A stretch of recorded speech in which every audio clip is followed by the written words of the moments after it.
le venía otra idea a la cabeza: cortarse el brazo. Para ello, primero se rompió los huesos, se hizo un torniquete y...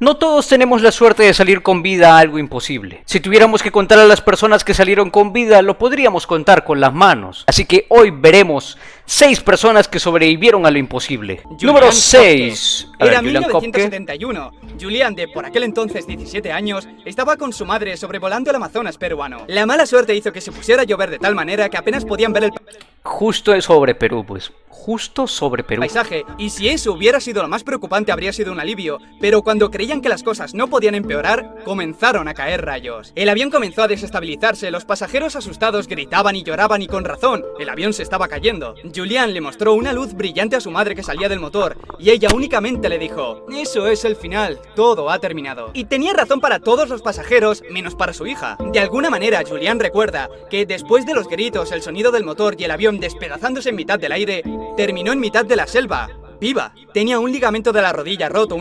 Eso me recuerda a una parte de Jurassic Park donde un avión se partió a la mitad y tal. Mire, y salieron vivos, obviamente. Mire, es algo común lo del tema de los rayos, si se dan cuenta. Porque en el cielo, obviamente, van a haber nubes que se juntan, lugares donde hace frío, o esté nevando, o esté lluvias, o haya tormentas. Van a ver, o sea, es más común de lo que parece el que pueda pasar algo así. Entonces, digamos que cualquiera nos puede pasar, digamos que hemos tomado un vuelo, ¿no? Así que, bueno, ya me dio miedo. Una clavícula rota, cortes profundos por todas partes, pero no lo suficientemente graves como para matarla. Durante un par de días estuvo buscando a los demás, pero por lo que podía saber todos habían muerto. Así que lo único que le restaba era salir de allí, que suena más fácil de lo que fue. Se encontraba en mitad de la selva, malherida y sola. Durante días estuvo siguiendo un arroyo con la esperanza de dar con un río. Se acordaba de que su padre le diese consejo en caso de querer orientarse, y ahora le iba a ser útil. El consejo no se lo dio porque sí. Resulta que sus padres eran biólogos y se instalaron en la selva peruana durante un tiempo, siendo ella una cría, de ahí que le dijera eso. El caso es que tardó 9 días en encontrarlo y en tener la suerte de que cerca del río, por un sendero, había una cabaña que estaba en uso. En ese momento estaba vacía, pero sabía que tarde o temprano vendría alguien, así que se metió dentro, se limpió las heridas y esperó. Al día siguiente por fin la encontraron y se la llevaron al hospital. La odisea de caminar a través del Amazonas durante 9 días no parece mucho dicho así, pero hay que tener en cuenta que cualquier cosa podría haberla matado. Serpientes, cocodrilos o hasta la fruta de los árboles, que por suerte sabía, también gracias a sus padres, que era venenosa. Para que veas, ella pensó que era la única que logró salir con vida del avión, pero 12 pasajeros más y el piloto también llegaron con vida a tierra. Sin embargo, ninguno de los 13 salió del Amazonas con vida, todos muertos por distintos motivos. Su madre formaba parte de esos 13, pero llegó al suelo tan malherida que no podía moverse ni gritar. Pasó varios días allí tirada hasta que murió. Eric Lemarque. Aún cuesta creer cómo pudo salir Eric Lemarque de su infierno personalizado, del que le dejó sin ambas piernas y marcado para siempre. Eric, un exjugador de hockey profesional, al retirarse y empezar una rutina menos emocionante que la competición, encontró en el snowboarding una motivación, un hobby en el que podía centrarse, un hobby que casi le mata. Un día en la montaña, haciendo snow como de costumbre, vio que los de seguridad estaban despejando las pistas porque se acercaba una tormenta. Eric, adicto a la adrenalina, lo ignoró y pensó que le daría tiempo a hacer un último descenso, una decisión muy mala como pudo comprobar enseguida. En mitad de la bajada la niebla le bloqueaba la visión y sencillamente se perdió. Recorrió un camino largo a ciegas para terminar en un lugar que ahora no reconocía, donde nadie le oía y no sabía cómo volver. De hecho, no sabía cómo salir fuera la dirección que fuera. Su primera idea fue quedarse esperando y con suerte podrían encontrarle, pero viendo que el frío terminaría por matarle antes, cambió el plan. Empezó a caminar montaña abajo, bebió un poco de agua en un río, pero con la mala suerte de caerse en él, lo que combinado con el frío que hacía no era lo mejor que podía pasarle. Al día siguiente sus pies estaban ennegrecidos, se estaban congelando, pero aún con esas, siguió caminando sin tener claro a dónde iba. Cada día era una lucha por aguantar, por seguir adelante. Así durante 5 días, al sexto encontró una pequeña cueva y durmió. Sabía que estaba llegando al límite porque lo único que le apetecía era dormir, y si dormía durante mucho tiempo se congelaría. Al final le encontraron al cabo de 7 días, cubierto de... ¡Ey! 7 días no es mucho. 7 días no es mucho, eso sí les digo. Pero eso le ha ayudado a sobrevivir. Lleve apenas consciente y casi sin poder moverse. Yo creo que si hubiera llegado a pasar un día o 2 días más, ahí sí ya podría haber muerto, la verdad. ¿Por qué? Porque la falta de alimentos y el cansancio, el desgaste físico y todo ello te hace perder más energías, que necesita más alimento y tal, y no hay. Eric sobrevivió, pero hacer aquella última bajada le costó ambas piernas. Número 4. Mano, no puede ser. Es que esas cosas cuestan la vida. Prácticamente, o sea, ya se puede vivir sin piernas, pero vivir sin piernas para mí sería imposible. Para mí, personalmente, porque yo me movilizo bastante. Aaron Ralston. Esta historia seguramente os suene, es la que se tomó como inspiración para hacer la película 127 horas. Aaron Ralston es este hombre, un montañista que tuvo la feliz idea de ir a dar un paseo a uno de los cañones de Utah solo y sin avisar a nadie. Y se dice que de aquí se inspiró la película 127 horas. En mitad de ese paseo por los cañones, Aaron se cayó en una brecha, acompañado por una roca que no solo le aplastó la mano contra la pared, sino que lo aprisionó. Ni empujando, ni tirando, ni intentando levantar la roca de 90 kilos, no había forma de salir de esa situación. Los primeros 2 días trató de pensar que no existía la posibilidad de que le encontraran, que pasara algún montañista o alguien y le viera. Pero se había alejado demasiado y esperar no servía para nada. Nadie lo encontraría. El tercero y el cuarto seguía siendo una lucha de aguante, racionar la comida y el agua hasta que se terminaron. Ya no le quedaba nada, si no moría de hipotermia, moriría de alguna infección. A las últimas horas ya se rindió, pensó en el suicidio, en desangrarse, pero mientras pensaba eso, le venía otra idea a la cabeza: cortarse el brazo. Para ello primero se rompió los huesos, se hizo un torniquete y...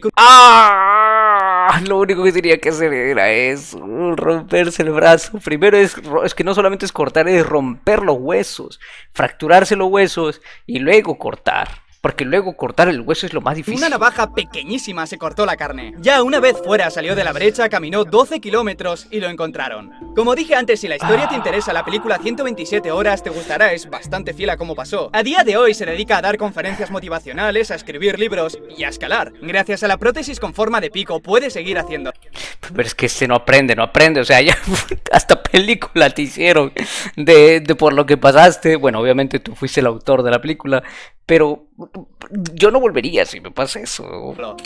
Número 3. Douglas Mawson. Fue hace más de 100 años cuando Douglas Mawson experimentó los límites de su cuerpo y su mente. En 1912 en la Antártida, Mawson salió con un grupo de exploradores y con todo el equipo, incluyendo 12 perros y trineos. 90 días después, regresó solo y con la imagen que trae una persona que ha sufrido 1000 miserias. La expedición tenía como objetivo explorar y mapear la zona. Mawson contó cómo los ánimos de sus 2 compañeros, que al principio estaban llenos de energía, se decayeron a las pocas semanas, pero eso no era lo peor. Durante el viaje de regreso fue pasando desgracia tras desgracia. Primero Ninis, uno de los 2 compañeros, cruzó sin darse cuenta una zona agrietada, muriendo irremediablemente en la caída, junto con sus 6 perros y gran parte de la comida que tenían. Sin esa comida, Mawson y su compañero tuvieron que alimentarse de los perros que quedaban, pero aquello trajo algo peor. Haber pobres comido perros, pobres perritos. demasiado hígado de perro los enfermó, pero Mawson aún se sostenía, mientras que el otro ya apenas podía pensar con claridad. Y no tardó mucho en morir. Ahora estaba solo, habiendo visto morir a sus 2 compañeros y sin comida. En esa condición tan apetecible, aún tenía que recorrer 160 kilómetros. Finalmente, después de mucho sufrimiento, lo logró, aunque cuando llegó a la base aún tenía que permanecer un año en la Antártida,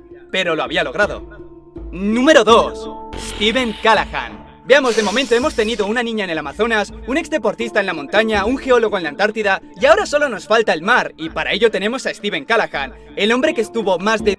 Se parece a Steve Jobs, ¿no? 2 meses. Tiene un aire, Steve Jobs. Un hombre que desde los 20 años ha estado en el mar, un apasionado de los barcos, diseñarlos y construirlos. A los 29 años iba a cumplir su sueño de navegar por primera vez a través del Atlántico. El viaje de ida fue perfecto y la primera semana del regreso a casa también, pero a partir de ahí se terminó su suerte. Cuenta que durante la noche algo golpeó su barco, no sabe si fue una ballena o un tiburón, pero lo que sí pudo saber es que había roto el casco y no paraba de entrar agua. El daño era demasiado grande y por la cantidad de agua que entraba se hundiría pronto. Eso ya era insalvable, lo único que podía hacer era buscar la balsa, buscar agua, comida, bengalas y demás, y salir cuanto antes. Hay que remarcar que todo eso lo hizo con el barco lleno de agua. Se hundía, buscaba las cosas y regresaba. Hecho eso, había logrado salvar la vida, pero se encontraba a la deriva, en mitad de ninguna parte, y su única esperanza era que le encontrasen, y eso podía perfectamente no ocurrir nunca. Cada día se sentía como un castigo, pero siguió adelante. A las 2 semanas, Callahan se sentía aliviado porque pudo ver un barco a lo lejos, pero pese a que disparó las bengalas, no le vieron. Y no fue el único. De vez en cuando veía barcos a lo lejos, pero ninguno de ellos le vieron a él. Entre barco y barco pasó un mes y su cuerpo ya se resentía.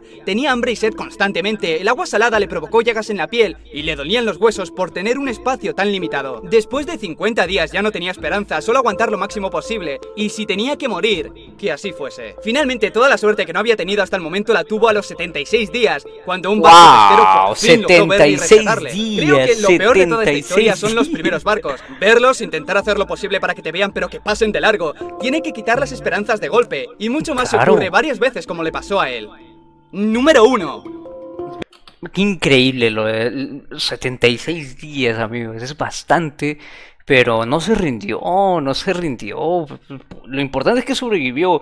Ya sobre supervivencia seguramente lo enseña, pero con esa experiencia ya enseñas toda la vida. Conferencias y pa. Beck Withers. Increíble. Al igual que antes vimos con Aaron, Beck Withers también tiene su propia película llamada Everest. Quizá a mucha gente ya le suene. Es uno de los tantos casos de accidentes y muertes que ha dejado el Everest, más en aquella época que fue cuando se puso de moda y todo el mundo quería intentarlo. Withers es de los que tuvieron tanta mala suerte como buena suerte, porque si bien terminó con una mano amputada y casi también la otra, no murió. O sí, porque según su relato cuenta que murió durante 12 horas. Veamos, esto ocurrió en el año 1996. Una tormenta golpeó a un grupo de montañistas durante el descenso, dejándolos aislados, agotados, el suministro de oxígeno se terminó y la niebla provocó varias caídas al vacío. En total dejó 9 muertos, de los que se habría sumado Beck si no fuera porque regresó de la muerte, o mejor dicho, del coma hipotérmico. Sus compañeros le vieron tendido en el suelo casi cubierto de nieve y sin moverse. En aquel momento lo dieron por muerto porque era imposible que aguantara así. Tan seguros estaban que incluso se lo dijeron a los familiares. En este punto, no se sabe cómo, no se sabe por qué, pero Beck se levantó y con el cuerpo congelado y prácticamente cegado por la niebla y la hinchazón de los ojos, bajó lentamente hasta el campamento. Los demás lo miraban con miedo, por un momento pensaron que era imposible y encontraban más lógico que fuera un fantasma. Después de esos primeros segundos que no sabían qué pensar, se lo llevaron al hospital. Fue ese momento, esa resurrección después de estar 12 horas tirado en la nieve, lo que hace que sea una historia increíble y por ello hicieron la película. Bueno amigos, ha sido increíble lo que hemos visto. Estas 6 personas que hayan sobrevivido a lo imposible, la verdad que es... Yo personalmente, mire, yo soy flaquito, ¿no? O sea, ¿podría sobrevivir? No lo sé, no estoy seguro. Pero lo más seguro que no haría es irme a esos lugares. Pero bueno, la verdad que estas personas, agradecemos que existen estas personas que se atrevieron a vivir esto, para que al final aprendamos de ellos, de la perseverancia, la constancia, lo importante que es saber de tanto de primeros auxilios, de sobrevivencia, ¿no? Y bueno amigos, este ha sido el video de hoy, espero que les haya gustado, dejen su like y comenten amigos, así que nos vemos.